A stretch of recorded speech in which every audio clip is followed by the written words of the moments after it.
Hello to all my booty seekers and cheek chasers. This is the Carpe Natem Podcast. I'm your host, Nate De La Hoya-Reynoso, and I am so grateful you are listening to this episode. If you're new here, you should know that I believe that my purpose is to uplift, inspire, and educate others to communicate masterfully so that they can better understand themselves and the world around them. I've spent years in the personal development and transformational technology space, and I want to share with you the wisdom that was passed down to me from giants in the industry. So if you're on a journey of self-mastery, just like me, looking to make dreams a reality and willing to be a leader for your family and community, then join me in seizing the butt cheeks of life and giving them a big ol' squeeze. Let's jump into the show.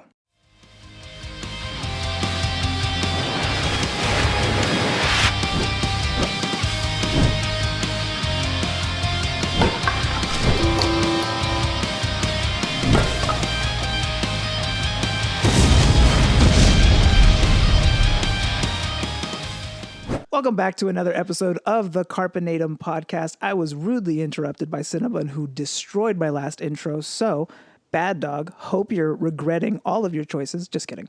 So before I re-recorded this intro, I was introducing the very funny, the very talented Gina Hyena, who is my guest today.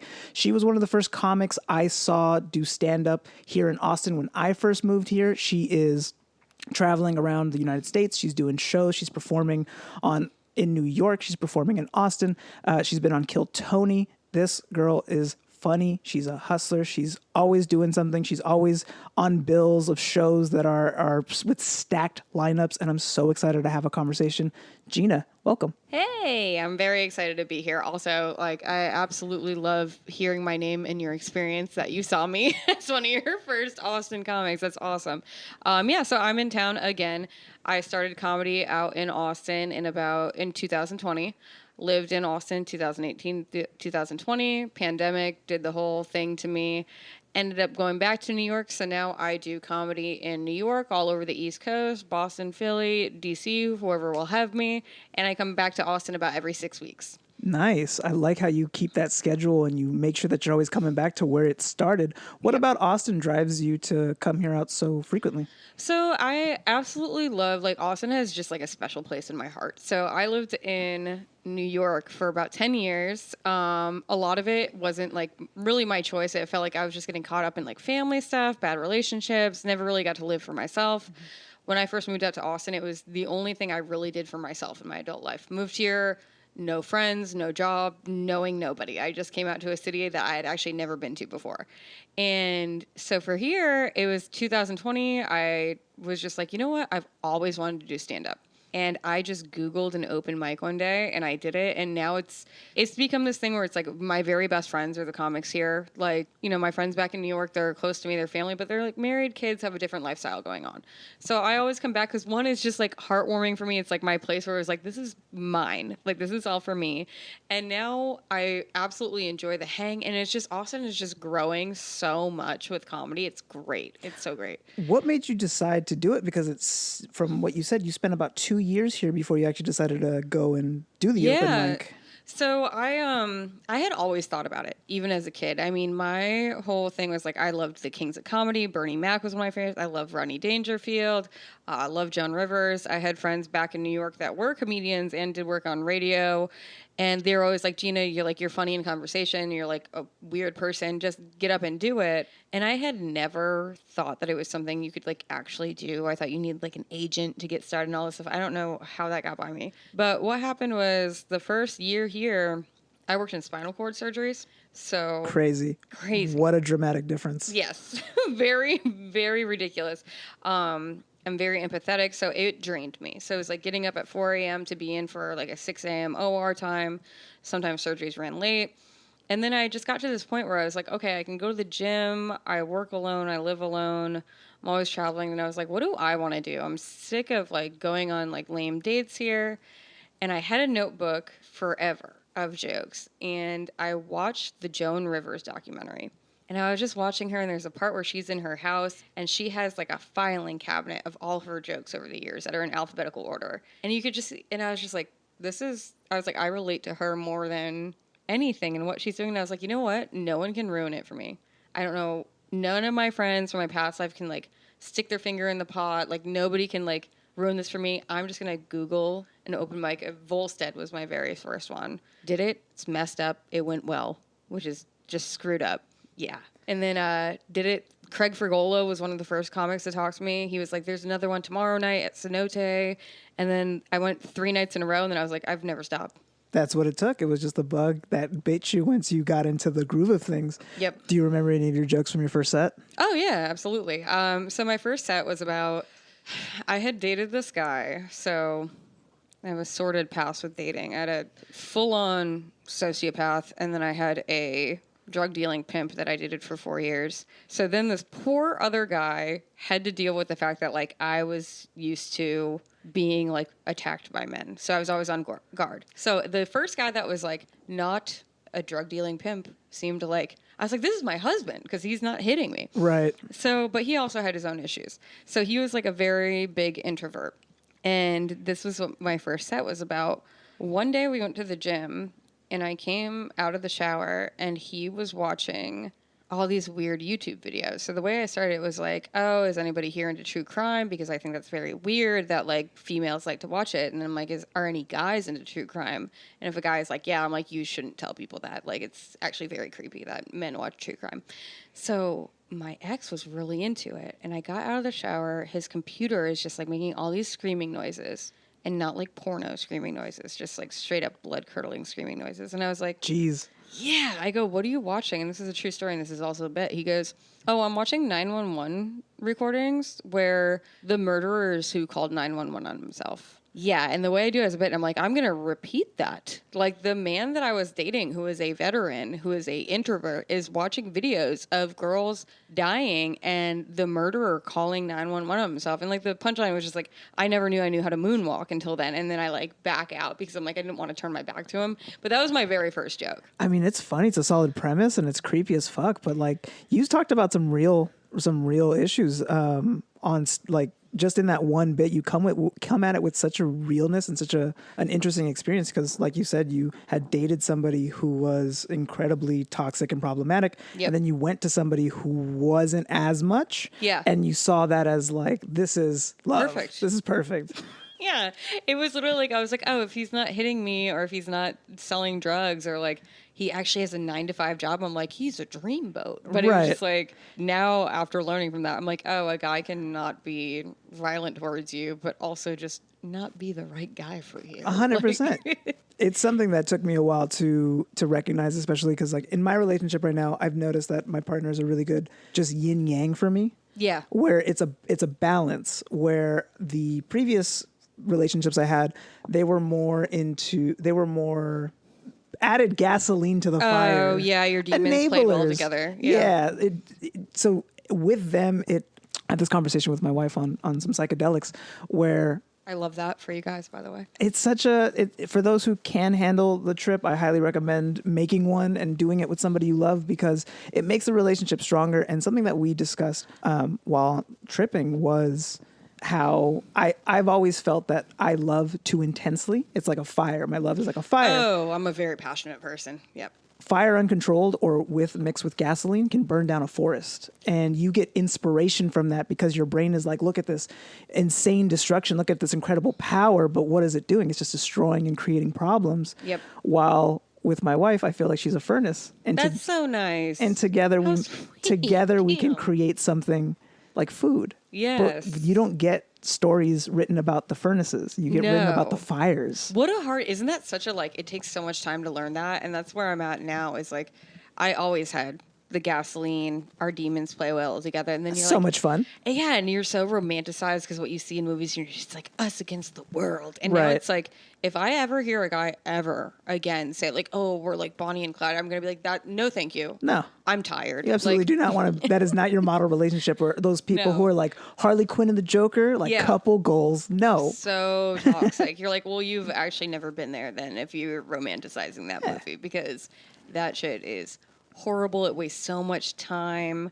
It does it does the worst things to you. And it's funny because like now, and a lot of people don't know this, and this is something I wanted to talk about. I've been celibate for 7 months. wow. Yeah, and Congratulations. That's what, thank you. And that's what a lot of people. I mean, based on my jokes and based on like the things that I joke around about, it's like there's a lot of sexual stuff in there. But So people immediately assume, especially just like Kill Tony fans and stuff like that, or like DM you like perverted stuff, Yeah. or they think like just based on the way I look that I'm a girl that likes casual sex. Just based off of the way you look, the one assumption I would have of you is that you've gotten more unsolicited dick pics than I will ever receive in a lifetime. Yeah, I have. I don't have Snapchat anymore, but I used to have a Snapchat, and it literally, I would wake up and it would be like bombs going off. I'd be like, I don't want a quick clip of you jerking off in the morning. No, from nobody anyone. wants that. Like, I'm like, I don't enjoy that.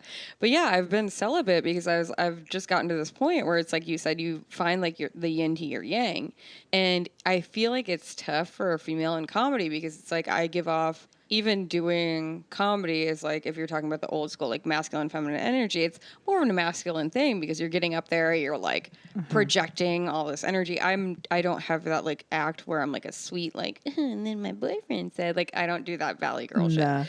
It's not you. It wouldn't be authentic if you did. Exactly. But it's also tough because I'm very attracted to the old school masculine energy. But that energy is attracted to very feminine girls. Mm-hmm. So I'm trying to find this balance. And we kind of talked about this a little bit outside of Kill Tony, where it's just like, how do I date? Like when I have on dating profiles, I don't put up any pictures of me doing stand-up. Because what it does is it immediately has guys message me either jokes that are always like, I'm like, that's so disrespectful. Or it has them be like, oh, I've always wanted to do comedy. Or they start talking to me like I'm a bro. Right. And I'm like, I like flowers. Like, I like dinner reservations. Like, it's been tough. So I've just gotten to this point where I'm like, oh, I'm going to be celibate until I meet a guy with values or somebody that can meet add your to standards my life. at the very least. And something we were talking about as well on our drive here was like somebody like Bob Proctor, who actually puts it out there and they're like, you got to be clear with exactly what you want. And then you have to be relentless about getting it. Yep. And for the hopeful, there's 8 billion people on the planet. Mm-hmm. So even if it's something like that's 1 in a million, that means that there's like 800 million of those 1 in a millions. Ooh, I like the way you say that. Yeah. Yeah. Just based off of math. Yep. And you can find someone that matches you. And sometimes people may not hit every single checkbox, but hit enough of them where you give them a swing. And then as time goes on, you grow. They feel like there's a part of it where it's just like, there's the idea like you have to be this, it has to be this, and then there's no other exceptions. But holding that, it's good to hold high standards, but I also feel like there should be some wiggle room. Yeah. Where if you miss something, and some people will argue with me with that, but if you go for perfect, you'll never get it because perfect doesn't exist. Yeah. But to find somebody who ticks off enough of them where you give them a shot, and you can find that. And I believe you can. Yeah, and I think I just need to, I think it's, you know, how you were saying the being clear. That's the thing that I've noticed in the past couple months. I'm like, that's what I need to work on is like being clear with what I'm projecting to the universe, like, and what I'm projecting into what I want. Because like I said, like the energy of doing stand-up and the types of jokes I do, I'm like, well, I'm projecting something completely different than what I want outside of that stage time. Mm-hmm. But if we were to just look at like social media need to have for comedy and all of that, it's like the persona that I'm projecting is projecting something that I don't want in my dating life. So that's been something that I'm like working on right now. That's a real interesting perspective because what you put out there, is what you get back, but also like you're just being yourself. Exactly. And I swear there's going to be somebody who finds your type as that checks all their boxes. Yeah. Yeah. Right? And I'm just waiting on that. But it's funny because it's just like, I've noticed, I'm like, how am I perceived? Mm-hmm. Because it's just like, if you looked at just my Instagram, you'd be like, oh, she's like, you know, she dresses, you know, all black, or she has like long nails. I don't do like my claw nails anymore, or things like that. And it's just like, it just seems like a single girl that would be like into like hot girl shit or like shit like that. And I'm like, that's not at all. Like if you look at my YouTube history, I absolutely love at night, like looking into like, what do neuroscientists think happen when you die? Or like, what are some CIA unclassified documents? Like I like talking about like, why are we here types of thing, but you wouldn't think that from just what you're seeing. You don't ever know what you get when you meet somebody. And that's the horrible part about assumptions is like, if you make an assumption, you make an ass out of you and me, as they say. Absolutely. Based off of like how we've met, you've always come off as like super feminine, but oh, thank you.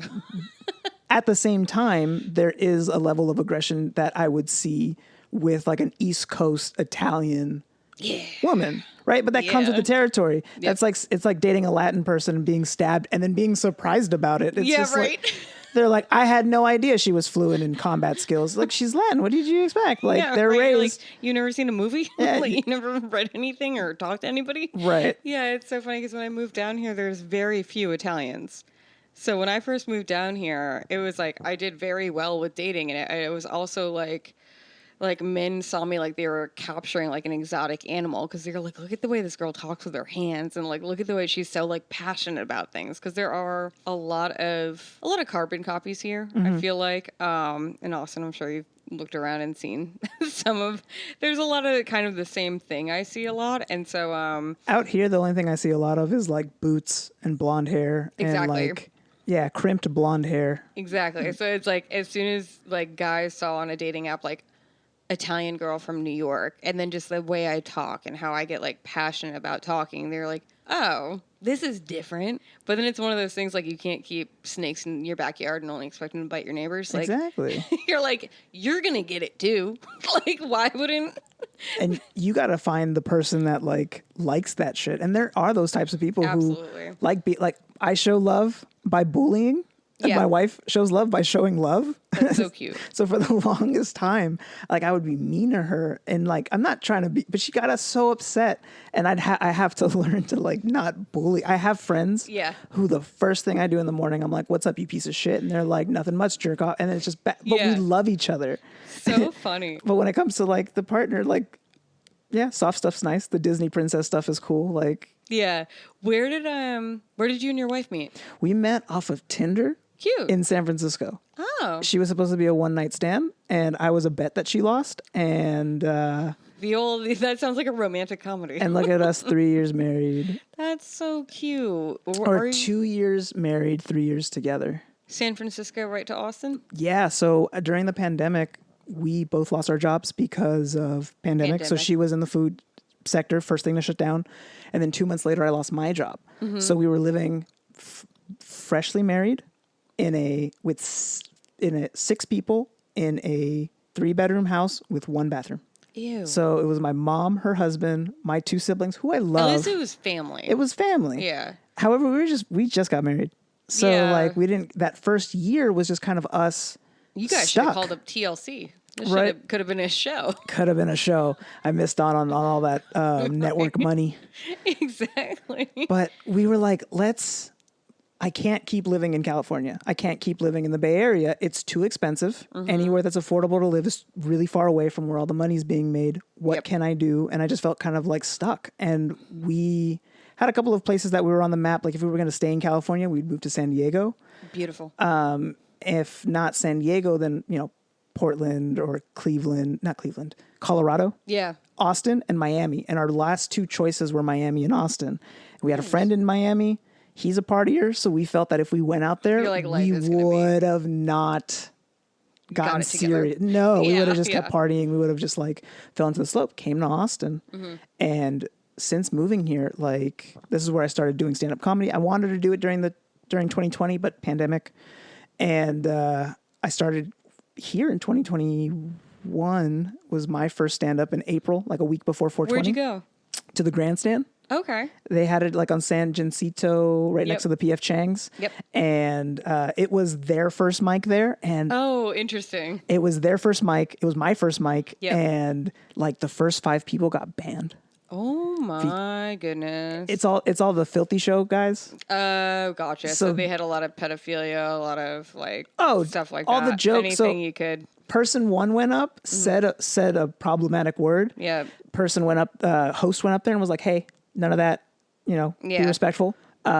Second person went up and they were like, what about this? And then third person went up and was like, what about this? And just kept pushing and every single time they had to go up there and be like, nope, nope, nope, nope. Oof. I'm very happy that those boys found their lane and found their show and found their calling. Cause like they're doing phenomenal with the roast battles, with the Filthy Show. Oh yeah. All that stuff. But that's where they belong. That's a certain type of comedy. And like, I do think it's funny because that type of comedy, those guys can try to be like, it's almost a little rude if you come into like a family restaurant where there's an open mic and they're kind of like, maybe don't practice it here. Like maybe Right. don't do that. But it's But like, that's but all- we're the edgy guys. And you're like, maybe like for a second, put that down. Like maybe just for a second.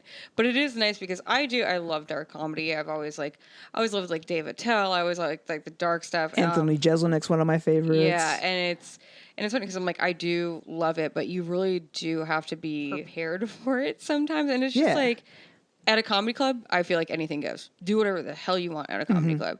But sometimes it is like, Know your audience. yeah. And it's a little bullying, kind of, if you come up to it's tough here because a lot of open mics are in restaurants and a lot of, like, there's kids there that you're like, maybe put down the ego for like a second. Maybe. Sure. Or like what's different about here in New York, what I found is that a lot of people make sure that they have, it's kind of like in their back pocket, some clean jokes, Sure. which I just wrote my first one like this week, which I'm working it out. But I finally got like a premise that I'm like, oh, this has nothing to do with sex. There's no swears in it. It's like, it's tough for me not to swear just because of the way I talk. I grew up outside of Boston and I spent all my formative years in New York City. So Yeah, you grew up cool. yeah, thank you. So a little rough around the edges, but a lot of people have that. So it's like one of those situations, like if you're an open mic at a restaurant, maybe work on your clean stuff. Because as much as like I'm not a clean comic, it's good to give yourself opportunities. It also is a way of diversifying your own portfolio, Yep. kind of sharpening your other tools. Like sometimes I do feel like a one-trick pony. I'm still so new in a comedy Yeah. that like, of course, I'm going to be making fun of myself, sex Absolutely, jokes. And it's just yeah. like, it's funny. And I like that kind of humor. But Yeah. like you said, it gives you it opens up doors of opportunities. Yeah, and it's something that I'm just starting to learn. And it was funny. I was talking to one of the guys that's usually on the Filthy Show last night, and we were talking about it because he's hosting out at Brick City this weekend. He was like, "Yeah, I'm sick of my jokes, and also like I need to do some cleaner stuff." And I was like, "I have none."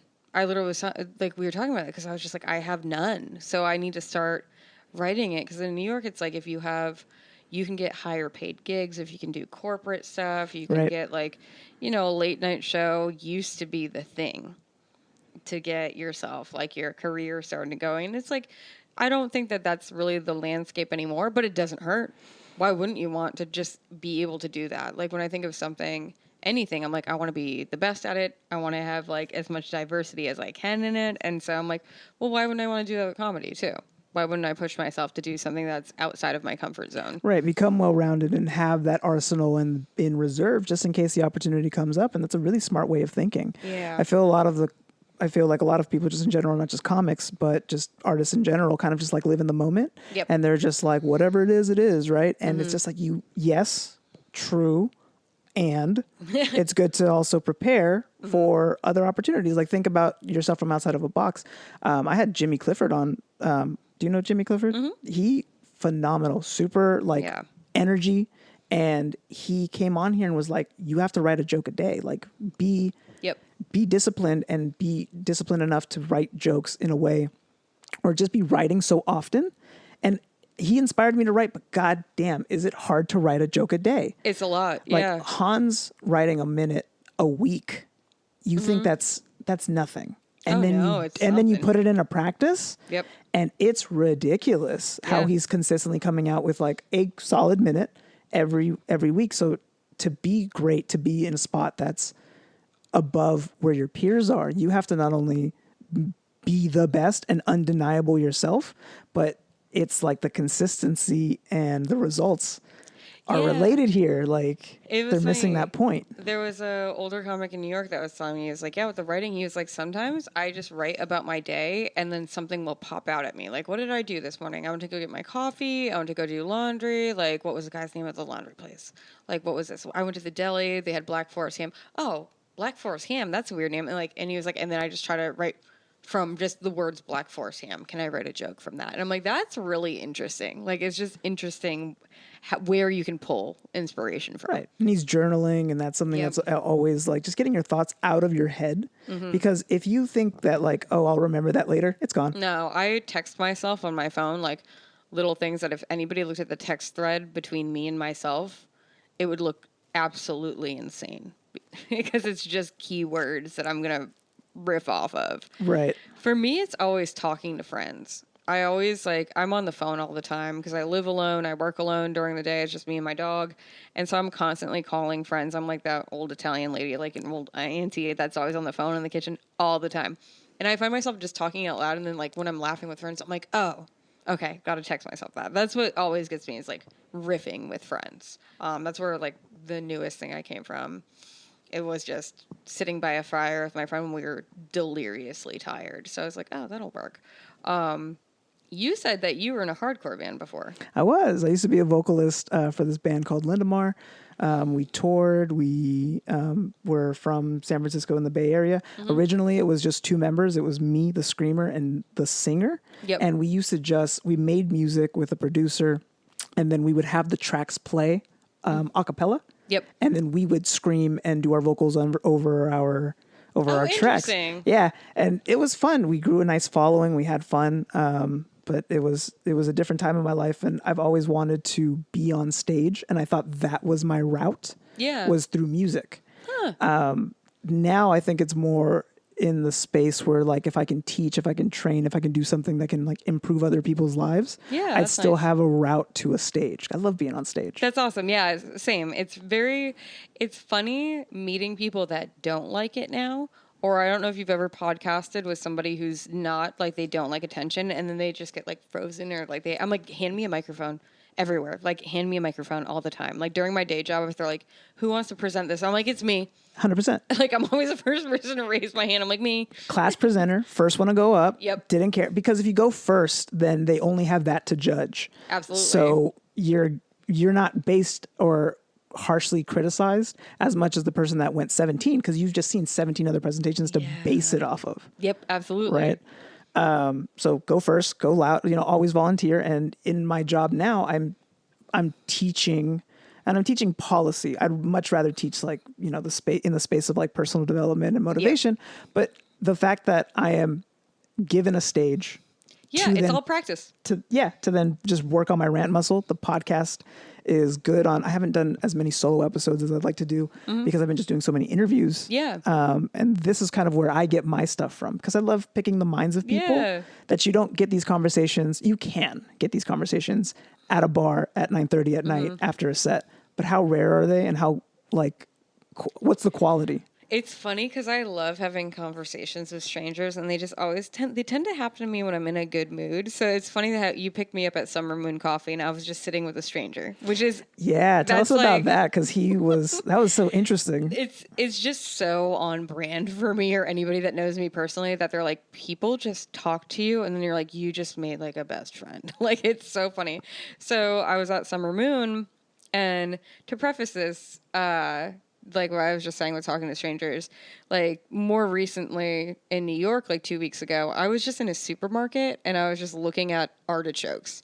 And then this guy came out who worked in the produce section and was talking to me about different kinds of artichokes and how they flower. And then we just started talking about Japanese strawberries. And then we were talking about where he lived. And like my other friend was just standing there and she was like, what is happening right now?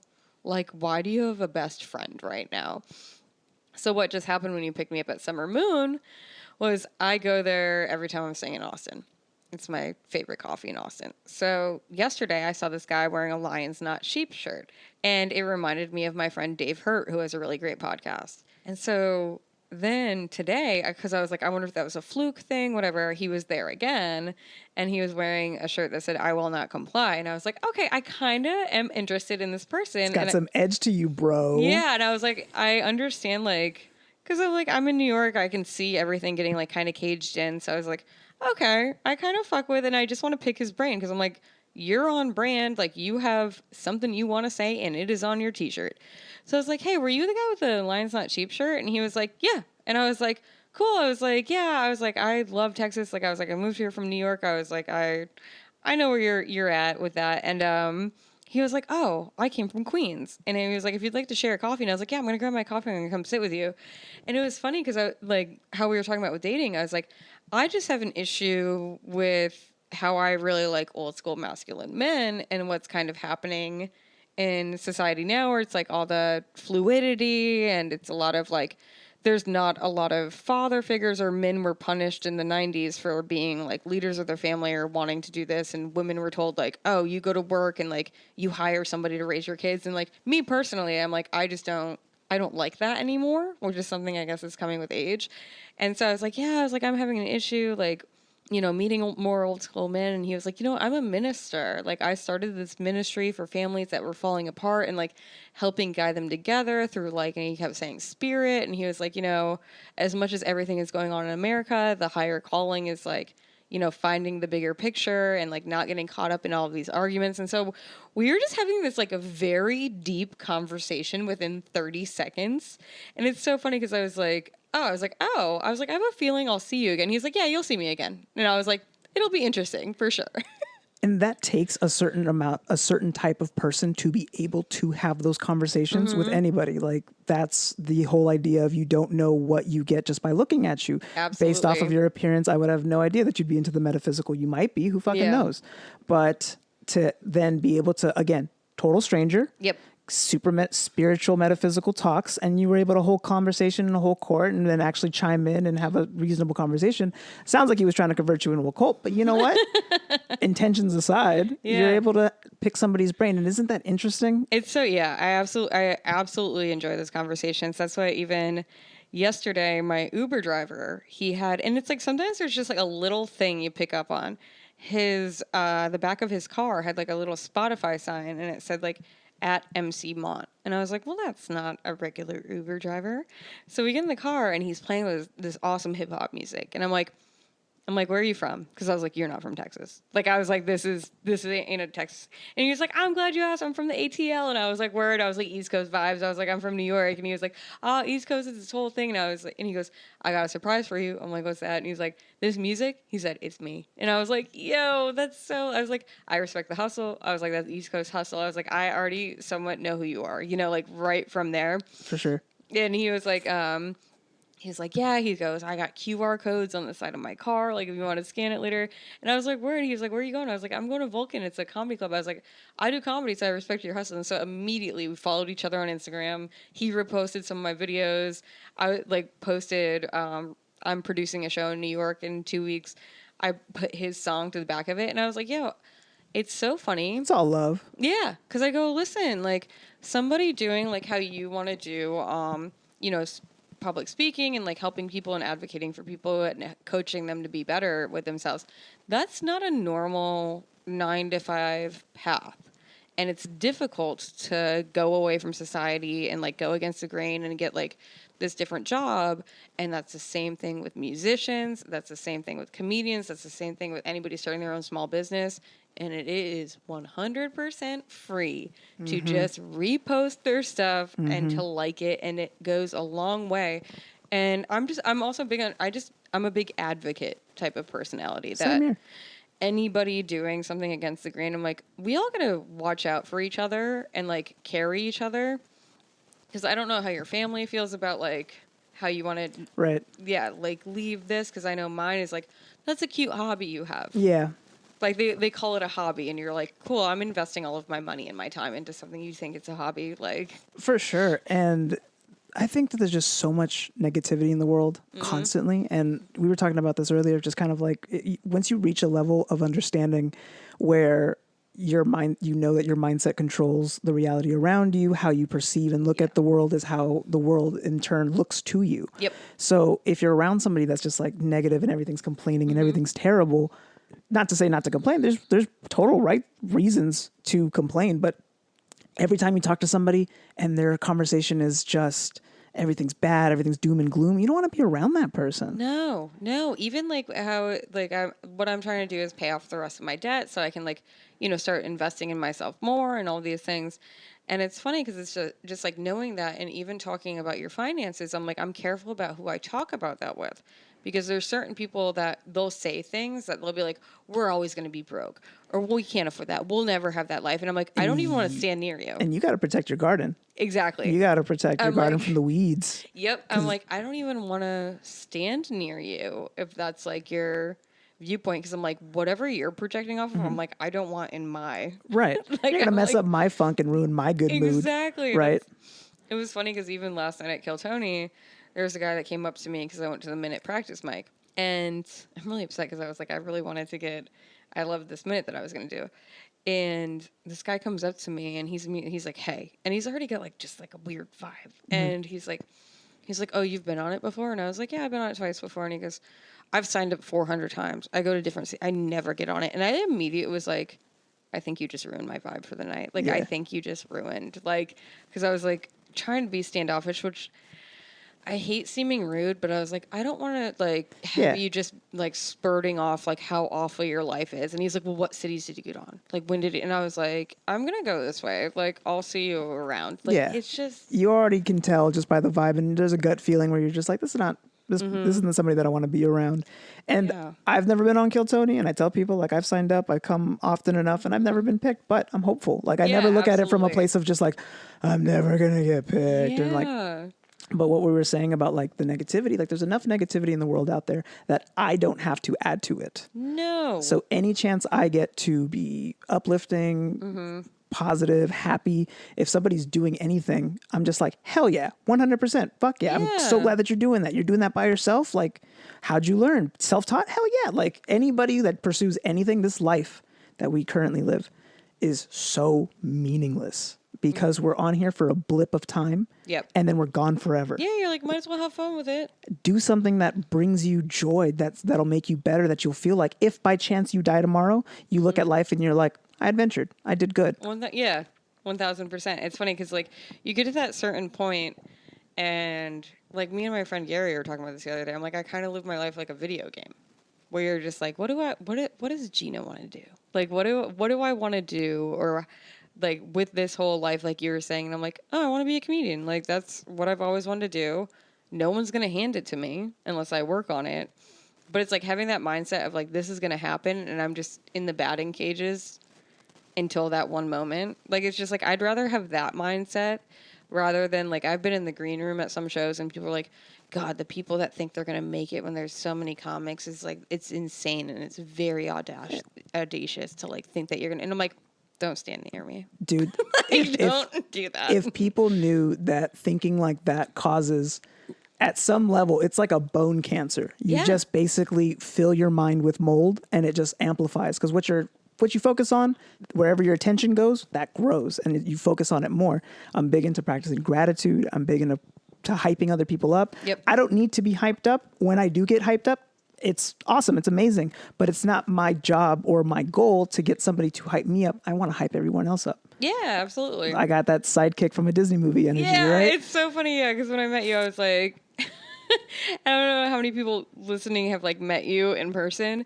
I was like, you just have that like kind, like supportive, like awesome energy. And I'm like, that's so funny that like, and now speaking to you where I'm like, nailed it. Yeah, I'm nailed like, it. I got it. Like, and I'm glad that I'm perceived that way because I've lived a one hell of a life. I've had so many experiences in the short time that I've been on this earth. Were all those years good? No, but I learned from everything that I've done and even the mistakes that I've made. I've learned that, if I want to really do something with my life, if I want to impact people, the behaviors that I'm doing are not going to be helping people. If anything, I'm making people worse. Yeah. So it's not only like recognizing and acknowledging what you've been through, but also taking the steps and measures to become better. And in that process, I mean, it takes forever. I feel like it's like building a sandcastle by using pinches of sand. And 3 years later, 5 years later, 10 years later, you look back on it and you're like, if not for that, I wouldn't be where I am. Oh, absolutely. But I had to go through that grind. I had to go through that shame. I had to go through that guilt. I had to work on myself. I had to do so many things to become better. Yep. And if somebody is feeling that way now, today, the same way I was feeling 3 years ago, 5 years ago, or even how I was feeling yesterday, what can I do to get you out of this state? What can I do to make you realize that, yes, maybe the moment that you're going through is painful, but what you go through, you will grow through, and it'll only make you better for the end. And it's sometimes hard to talk about these conversations because some people go through some terrible shit. Yeah, absolutely. And you don't want to sit there and be like, oh, it was meant for a purpose. But at the same time, if you look at it from the point of like, it's something that happened for me, it's not what happened. It's not something that happened to me. It's something that happened for me. From that point, from that perspective, from that mindset, there could be a potential for some sort of growth or maybe getting to a place of healing.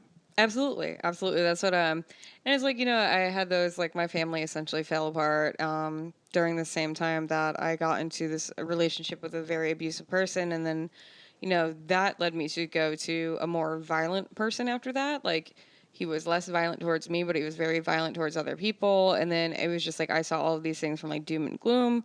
But if I didn't go through surviving those things, I wouldn't have the balls to get on stage, and I wouldn't like be able, I'm like, what are you going to do? It Like, built your character. yeah, I'm like, what are you going to do? You're not going to laugh? Like, are you going to hit me? Then I'll be fine. Like, I'll be okay. Like, I'm not scared of getting on stage and like it bombing, because I know I'm going to get on stage either later that night or the next day. And I'm like, I've worked in the OR. I've been in situations where it's like Life or death. yeah, and I'm like, I'll be okay.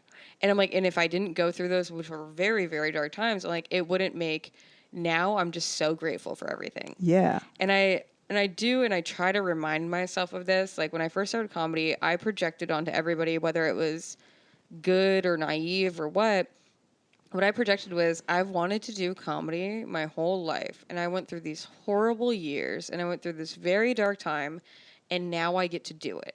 And I kind of projected this onto people that like, they must have gone through this horrible shit. And now they're finally expressing themselves, which isn't true for every comic at all. I've learned. No. Yeah. And Every I'm like, comic, from interviewing tons of them, they all have gone through some shape or form of trauma, either self-inflicted or through that, but they have such resilience. And that's something that I'm noticing a lot, that what it takes to be like a really good artist or a really good comic is like the ability to get punched and stand back up. yeah. And what I projected, which made things more fun, which I try to remind myself of, is that I was so grateful for even just seeing like an open micer that I'd never met before. I was like, look at this person like doing what they want to do. And I love everybody that I started with. And when I meet new people in comedy, I'm like, I absolutely, because I love comedy. So like, I love you in essence. And it started to get a little shady because I had somebody that moved here, and she was like, she built her own demise. But she wanted attention really fast, and she started putting down other people so that she could get attention. And what I had to keep reminding people was like, people punish themselves. The universe sorts that stuff out. And it did. And it's funny because I actually have this tattoo, like my hands say "stay kind" on them, because I've found that that's done the most for me. It really is. Being kind to other people has made life more enjoyable, and it's made every single thing I've ever done more enjoyable. And if you combat somebody who comes at you with like aggression and anger and hate, and you're just kind to them, Yep. you never look like the dick. Yeah, it's like I try to remind myself, like any self-respecting person or any positive person wouldn't put down other people or wouldn't try to like, steamroll other people, because it opens the door to be perceived in a negative light. And anybody who's a positive person wouldn't even do those things, because it grants, anybody seeing it who they truly are. Something that impacted me that somebody said was, people who are too busy working on themselves and on the things that they love are too busy to criticize others. Yeah, and it's funny because that's what I tell people. Like, I get nervous sometimes in the scene here because it's a bit smaller and there's less stages than in New York. And the differences sometimes in the communities is that even at big shows, most of the time other comics don't watch your set in New York because they all perceive it as work. Like, it's just, you go in, you go to do the set, there's like a front like restaurant spot, somebody comes back out, and it's like everybody's hanging in the front, and they're like, how was your set? How were they? Like, it was just like, how was it? And it's not ever judgmental. Sure. It's because we all know we're like at the batting cages. We all know we're just practicing something. I have noticed that in Austin, is that a lot of the people that I interact with are a lot friendlier than than the experiences I've had in other states, where everyone just kind of has a sense of community, and whether or not they did watch your set or not, they're always like, hey, good job, you went up there. Yeah. And that's the same thing I tell people if they come off stage and they're not feeling too good. And I'm like, look, at the end of the day, you went up there. Yeah. You're doing the work. I was talking about New York when I was talking about that. Oh, yeah, you're saying in New York they watch your set? They're very... Oh, no, they don't watch your set in New York, but they see it as work. Oh. Yeah, but here in Austin, there is that more they like... watch your set. They do watch your set. Yeah. Huh. I've seen people watch my set, I've seen people leave, but I'm fucking nobody at the moment in the comedy scene, so I don't ever take that to heart. I do see some people do take it to heart though. Yeah, it's funny because so the difference is that I see here sometimes is like people get nervous to do new stuff in front of other comics because some people can be judgmental and be like, well, why are they getting booked so much if they're not, knocking it out of the park, which I've never seen happen in New York. So that's the only thing I get nervous about. Like when I came down, I did a big show at the Sunset Room last weekend, and I decided, which is very hard, because it's a big show, it's like sold out. It's a great house. It's a great space. Yeah, it's the one with the corner stage, right? Yes, it's so great. So I was like, I'm gonna do I only had 7 minutes. 4 of these minutes are new, which I've never done in Austin, and I was a little nervous. And I'm like, it might be me just thinking about it too much. That I'm like, they're not gonna hit. Like I have stuff that I know works. I have stuff that I know works in this crowd, but I was like, how am I ever gonna get new stuff unless you road test it, right? But it's always scary to do in front of producers and other comics because there's always that like, is it going to seem like I'm not funny, right? Because like the first time you do a couple jokes, like you just gotta bomb on new stuff. Yeah, that's how you get the writing out. Yeah. And it's interesting because it really depends sometimes on the room, because I did a set one time and I did 2 sets verbatim. Yep. And because that's how I wrote them. Yep. I did them at the Romo room, dead silence. I did it at another mic, killed.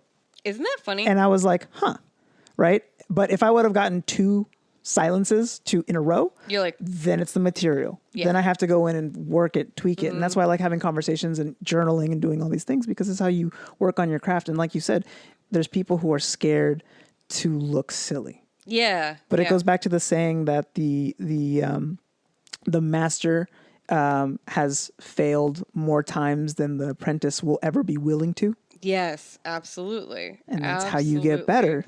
God, yeah, because I remember, so during the pandemic, I had to go back to New York because I lost my job here. And New York was completely shut down. And it was when Austin was blowing up. And it was so depressing. Like, I was like, I can't even look at Instagram. Because all my friends, it was like, all these comics are moving from LA to Austin. Like, all these people, all these stages are coming up. Like, all these new shows are being produced. And like in New York, you couldn't even go into your gym was shut down. Like, you couldn't do anything. Yeah, San Francisco was the same. So I had a comic there, Steve Yensel, just got a PA system. And we started doing an open mic in the subway station. And every single day, it was me and the same 5 comics and no one taking the subway, just talking to ourselves in the subway station. Every day. We would go every day at 4 p.m. And I think about that now and I'm like, I don't know if I could. I'm like, I know I could because I'm annoying, but I'm like, that helped me the most. But I remember going to that mic and being like, okay, I got this one thing I can say about this magician, because he like texted me. And it was, it bombs because I was like, I had nothing to really say about it. Except like he said he wanted something casual, which I'm like, that's absurd. He's a magician. Of course he does. And it was every single day I had to keep bombing on it for like a month straight. And I'm like, that is wild to think about doing that now. And that's where I'm getting back to with writing new stuff. I'm like, you just got to bomb on it. Until one day I got off the stage and I was like, he should have said, check behind your ear. And that is like the one joke that I do now that works every fucking time. But look how long it took to polish. Yeah. How would you have gotten there if not for the bomb? Yeah, it's crazy. It's part of the grind. Yep. Not everything's going to be, and I feel like currently there's such a push to be like, you got to make the next viral joke. You got to be the next, everybody's clout chasing. But if your intention is just to be as best as you can and do the best because as a comedian, what's your job? It's to entertain. Yes. If you're not being entertaining, then you're failing. Yep. Right? But at the very minimum, your intention is to. Yeah. Right? It's not, I'm here to collect a check. I'm here to get clout. I'm here to get the next stand-up special on Netflix. No, you're there to entertain. Yeah. So at the very least, if your intention's right, if you set your parameters and then you're putting in that work, success comes. And I genuinely see how much you put into your comedy. I see how much hustle you have in your work. I see you're just traveling back and forth and doing all kinds of amazing things. And this is why I wanted to have you as a guest, because I admire people who are in this space, who are really putting themselves out there and doing the grind, because that's what it takes to become great. And it's something that you look back at and be like, if not for all of these opportunities, whether this episode goes viral or not, the fact that you're putting in the rep is what's making you stronger and what's making you better. Absolutely. I'm always down for the rep. Always down for the rep. It's so funny because it's why I do get creative, but I'm also like, I love doing this. Why wouldn't I put all my all into it? So it's like, people think I'm crazy because like I remember I had a week where I actually burnt myself the hell out, where my body was like, yeah, you're going down for 3 days. I came out to Austin. I did 2 to 3 shows a night. That's usually what I try to do when I come out here. I flew back. The next day I had a show in New York. And then the day after that, I drove to Washington, D.C. I did a show there. Drove back to my friend's place after, because it was like in part of Virginia. Drove back to my friend's place in D.C. Next morning, woke up, went to New York, walked my dog, drove to Hartford, headlined a show out there that next day. And then I saw friends that I hadn't seen in a while, stayed out till 4 a.m. just talking to them. I don't drink. Hustle, dude. And I got home. I'm exhausted hearing this. Yeah, this was all within 1 week. Oh my God. And so it was like Texas, New York, DC, VA, Connecticut, all within the span of 1 week. And I worked during the day. And that Sunday morning, I woke up and I've never gotten a migraine in my life. It was like, my body was like, you're not allowed to open your eyes.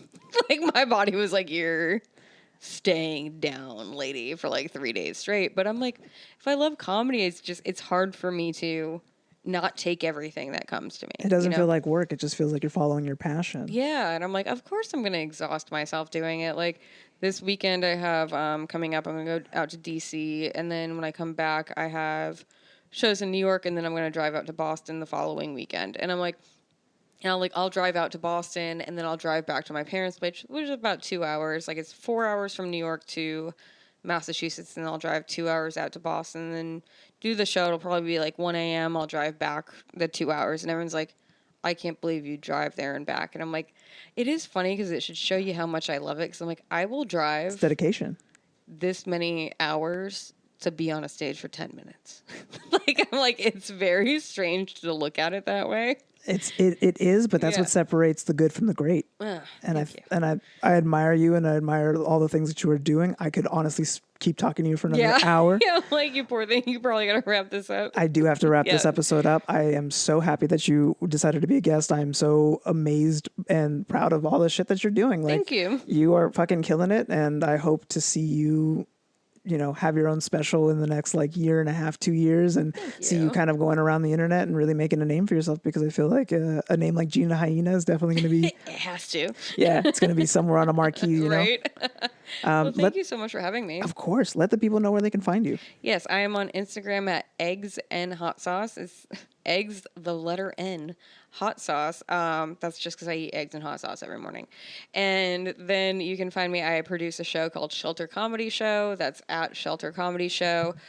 We do that in New York and Austin. So you can find me on both those Instagrams. I don't do TikTok yet, but I will get there. And on YouTube. If you just look up Gina Hyena on YouTube, you can find some good clips of me. And I'm starting a podcast called Gina Got Friends. So that's where you can find me.